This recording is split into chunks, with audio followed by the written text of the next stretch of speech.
ಕರ್ನಾಟಕದಲ್ಲಿ ಇನ್ನೂ 3 ದಿನ ಮಹಾಮಳೆಯಾಗಲಿದೆ. ಬೆಂಗಳೂರಿನಲ್ಲಿ ಬೆಳಿಗ್ಗೆಯಿಂದ ನಿರಂತರವಾಗಿ ಮಳೆ ಸುರಿತಾ ಇದೆ. ಕರಾವಳಿ ಒಳನಾಡಿನ ಜಿಲ್ಲೆಗಳಲ್ಲೂ ಕೂಡ ರಣಮಳೆಯಾಗ್ತಾ ಇದೆ.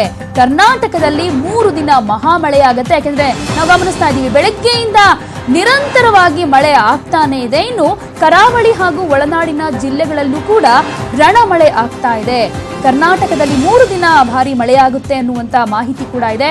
ಕರಾವಳಿ ಒಳನಾಡಿನ ಜಿಲ್ಲೆಗಳಲ್ಲೂ ಕೂಡ ರಣಮಳೆ ಆಗಲಿದೆ ಅನ್ನುವಂತ ಮಾಹಿತಿ ಇದೆ.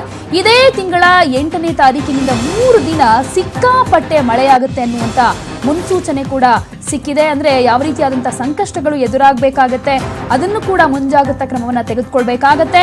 ಇದಕ್ಕೆ ಬಿಬಿಎಂಪಿ ಸಜ್ಜಾಗಿದೆಯಾ? ಹಾಗಾದ್ರೆ ಹೊಸ ಮೇಯರ್ಗೆ ಮಳೆ ಏನಾದ್ರೂ ಸಂಕಷ್ಟ ತಂದೊಡ್ಡುತ್ತಾ ಅಥವಾ ಮುನ್ನೆಚ್ಚರಿಕಾ ಕ್ರಮವಾಗಿ ಎಲ್ಲಾ ವಿಚಾರಗಳಲ್ಲೂ ಕೂಡ ಗಮನ ಹರಿಸಿ ಏನಾದ್ರೂ ಸಮಸ್ಯೆಗಳು ಆಗದಂತೆ ಬಗೆಹರಿಸೋ ನಿಟ್ಟಿನಲ್ಲಿ ಏನಾದ್ರೂ ಮಾಡ್ತಾರಾ ಅಂತ? ಯಾಕೆಂದ್ರೆ ದೊಡ್ಡ ಸವಾಲು ಕೂಡ ಎದುರಾಗಿದೆ ಹೊಸ ಮೇಯರ್ಗೆ. ಒಂದ್ ರೀತಿ ಈ ಮಳೆ ಪ್ರತಿ ಬಾರಿ ಮಳೆ ಬಂದಾಗ್ಲೂ ಕೂಡ ಬಿಬಿಎಂಪಿಗೆ ಹಿಡಿ ಶಾಪ ಹಾಕೋದು ಕಾಮನ್ ಆಗ್ಬಿಟ್ಟಿದೆ. ಯಾಕೆಂದ್ರೆ ಬಿಬಿಎಂಪಿ ಸರಿಯಾಗಿ ಮಳೆಗಾಲವನ್ನ ಎದುರಿಸೋದಕ್ಕೆ ಸಜ್ಜಾಗೋದಿಲ್ಲ ಅನ್ನುವಂತ ಆರೋಪ ಕೂಡ ಕೇಳಿ ಬರುತ್ತೆ.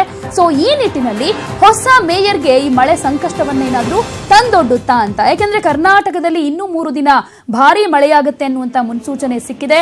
8ರಿಂದ 3 ದಿನ ಸಿಕ್ಕಾಪಟ್ಟೆ ಮಳೆಯಾಗುತ್ತೆ. ಅಂದ್ರೆ ಇದೇ ತಿಂಗಳ 8ನೇ ತಾರೀಕಿನಿಂದ 3 ದಿನ ಅತಿ ಹೆಚ್ಚು ಮಳೆಯಾಗುತ್ತೆ ಅನ್ನುವಂತ ಮುನ್ಸೂಚನೆಯನ್ನ ಹವಾಮಾನ ಇಲಾಖೆ ಕೊಟ್ಟಿದೆ. ಹೀಗಾಗಿ ಮಳೆ ಒಂದ್ ರೀತಿಯಾಗಿ ಸಂಕಷ್ಟವನ್ನ ತಂದೊಡ್ಡುತ್ತಾ ಬಿಬಿಎಂಪಿಯ ಮೇಯರ್ಗೆ ಅನ್ನುವಂತ ವಿಚಾರ ಒಂದು ಕಡೆ. ಹಾಗೆ ಬೆಳಗ್ಗೆಯಿಂದ ನೋಡ್ತಾ ಇದ್ದೀವಿ, ಬೆಂಗಳೂರಿನಲ್ಲಿ ನಿರಂತರವಾಗಿ ಮಳೆ ಆಗ್ತಾನೆ ಇದೆ. ಇನ್ನು ಕರಾವಳಿ ಹಾಗೂ ಒಳನಾಡಿನ ಜಿಲ್ಲೆಗಳಲ್ಲೂ ಕೂಡ ರಣ ಮಳೆ ಆಗ್ತಾ ಇದೆ. ಇದರಿಂದ ವಾಹನ ಸವಾರರು ಕೂಡ ಪರದಾಡಬೇಕಾಗಿದೆ. ಯಾಕೆಂದ್ರೆ ಬೆಳಿಗ್ಗೆ ಶುರುವಾದ ಮಳೆ ಇನ್ನೂ ನಿಂತಿಲ್ಲ.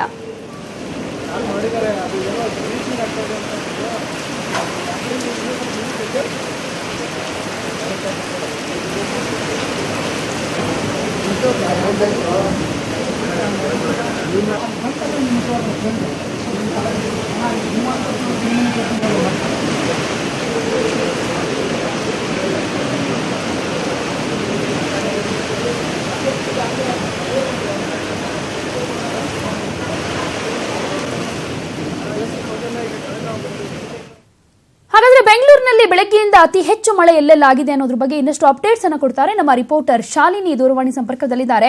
ಶಾಲಿನಿ, ಅತಿಯಾದಂತ ಮಳೆ ಅಂದ್ರೆ ಬೆಂಗಳೂರಿನಲ್ಲಿ ಇವತ್ತು ಬೆಳಗ್ಗೆಯಿಂದ ಯಾವ ಭಾಗದಲ್ಲಿ ಅತಿ ಹೆಚ್ಚಾಗಿದೆ? ಏನಾದ್ರೂ ಸಮಸ್ಯೆಗಳಾಗ್ತಾ ಇದೆಯಾ? ಬಿಬಿಎಂಪಿ ಅಧಿಕಾರಿಗಳು ಸ್ಥಳಕ್ಕೆ ಹೋಗಿದ್ದಾರಾ? ಏನಾದ್ರೂ ಹಾನಿಯಾಗಿರುವಂತಹ ಉದಾಹರಣೆಗಳು ಸಿಕ್ಕಿದ್ಯಾ? ಹೇಗೆ?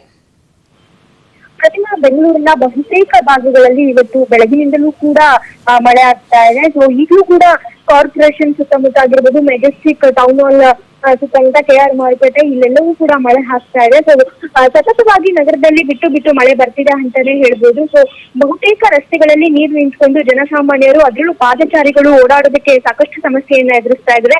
ನಮ್ಮ ನ್ಯೂಸ್ 18 ಕನ್ನಡದಲ್ಲಿ ಮೊದಲನೇದಾಗಿ ಮೇಯರ್ ಪ್ರತಿಕ್ರಿಯೆಯನ್ನು ನೀಡಿದ್ರು ಗಂಗಾಮಿಕೆ ಅವರು. ಸೊ ಏನು ನಗರದಲ್ಲಿ ಯಾವುದೇ ರೀತಿ ಸಮಸ್ಯೆ ಆಗಲ್ಲ, ಎಲ್ಲಾ ಸಮಸ್ಯೆಯ ಮಾಹಿತಿಯನ್ನು ಅಧಿಕಾರಿಗಳಿಂದ ಪಡೆದಿದ್ದೀನಿ.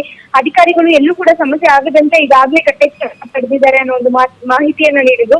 ಆದ್ರೆ ನಗರದಲ್ಲಿ ಈಗಲೂ ಕೂಡ ಜನರು ಸಮಸ್ಯೆಯನ್ನ ಎದುರಿಸ್ತಾ ಇದ್ದಾರೆ. ಬಹಳ ಮುಖ್ಯವಾಗಿ ನಾವೇನು ಜಯನಗರ ಆಗಿರ್ಬೋದು, ಬಸವನಗುಡಿ ಆಗಿರ್ಬೋದು, ಸೊ ಇದೆಲ್ಲ ಬಹಳ ಪಾಶ್ ಏರಿಯಾ. ಸೊ ಇಂಥ ಏರಿಯಾಗಳಲ್ಲೂ ಕೂಡ ರಸ್ತೆಗಳಲ್ಲಿ ನೀರು ನಿಂತ್ಕೊಂಡ್ರು ಜನರು ಸಮಸ್ಯೆಯನ್ನ ಎದುರಿಸ್ತಾ ಇದ್ದಾರೆ. ಎಲ್ಲೂ ಕೂಡ ಮಳೆ ನೀರು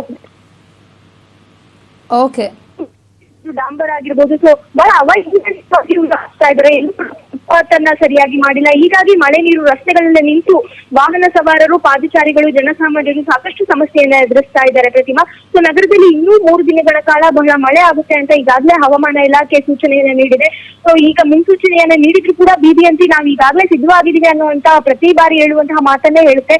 ಆದ್ರೆ ಜನಸಾಮಾನ್ಯರು ಪ್ರತಿ ಬಾರಿ ನಗರದಲ್ಲಿ ಮಳೆ ಬಂದಾಗ ಸಾಕಷ್ಟು ಸಮಸ್ಯೆಯನ್ನ ಎದುರಿಸ್ತಾನೆ ಇದ್ದಾರೆ. ಕೆಲವೊಂದು ಭಾಗಗಳಲ್ಲಿ ನಾವು ನೋಡ್ಬೋದು, ಸೊ ಡೈರೆಕ್ಟ್ ಆಗಿ ಏನು ರಾಜಕಾಲುವೆಯಿಂದ ಮನೆಗಳಿಗೆ ನೀರು ಹೋಗ್ಬೋದಾಗಿರ್ಬೋದು, ರಸ್ತೆಗಳಲ್ಲಿ ನೀರು ಹೋಗೋದಕ್ಕೆ ವ್ಯವಸ್ಥೆ ಇಲ್ಲದೆ ಮನೆಗಳಿಗೆ, ಅಪಾರ್ಟ್ಮೆಂಟ್ಗಳ ಬೇಸ್ಮೆಂಟ್ ಗಳಿಗೆ ನೀರು ನುಗ್ಗಿ ವಾಹನಗಳು ಮುಳುಗಡೆ ಆಗಿರುವಂತಹ ದೃಶ್ಯಗಳು ಕಳೆದ ವಾರ ಮಳೆ ಬಂತು, ಆ ಸಮಯದಲ್ಲಿ ನೋಡಿದ್ವಿ. ಸೊ ಇವತ್ತು ಕೂಡ ಅಂದ್ರೆ ಈಗಾಗಲೇ ಹವಾಮಾನ ಇಲಾಖೆ ತಿಳಿಸಿರುವ ಹಾಗೆ ಬೆಂಗಳೂರಿನಲ್ಲಿ 3 ದಿನಗಳ ಕಾಲ ಅತಿ ಹೆಚ್ಚು ಮಳೆ ಆಗುತ್ತೆ. ಜೊತೆಗೆ ಕರ್ನಾಟಕದಾದ್ಯಂತ 8ನೇ ತಾರೀಕಿನಿಂದ 3 ದಿನಗಳ ಕಾಲ ಭಾರಿ ಮಳೆ ಆಗುತ್ತೆ ಅಂತ ಮುನ್ಸೂಚನೆಯನ್ನ ನೀಡಿದೆ. ಪ್ರತಿಮಾ, ಸೊ ಹೀಗಾಗಿ ಬಿಬಿಎಂಪಿ ಇನ್ನಾದ್ರೂ ಯಾವ ರೀತಿ ಕ್ರಮ ತೆಗೆದುಕೊಳ್ಳುತ್ತೆ? ಈಗಾಗಲೇ ಏನು ಹೊಸದಾಗಿ ಮೇಯರ್ ಅಧಿಕಾರಕ್ಕೆ ಬಂದಿದ್ದಾರೆ ಗಂಗಾಂಬಿಕೆ. ಅವರು ಯಾವ ರೀತಿ ಇದನ್ನ ಸವಾಲಾಗಿ ಸ್ವೀಕರಿಸಿ ನಗರಕ್ಕೆ ಜನರಿಗೆ ಯಾವುದೇ ರೀತಿ ತೊಂದರೆ ಆಗದಂತೆ ಯಾವ ರೀತಿ ನೋಡ್ಕೊಳ್ತಾರೆ ಅಂತ ಸದ್ಯಕ್ಕೆ ಕಾದು ನೋಡ್ಬೇಕಾಗಿದೆ. ಒಟ್ಟಾರೆ ಬೆಂಗಳೂರಿನಲ್ಲಿ ಈಗಲೂ ಕೂಡ ಸಾಕಷ್ಟು ಭಾಗಗಳಲ್ಲಿ ಮಳೆ ಮುಂದುವರೆದಿದೆ. ಪ್ರತಿಮಾ, ಧನ್ಯವಾದ ಶಾಲಿನಿ ತಮ್ಮೆಲ್ಲ ಮಾಹಿತಿಗೆ.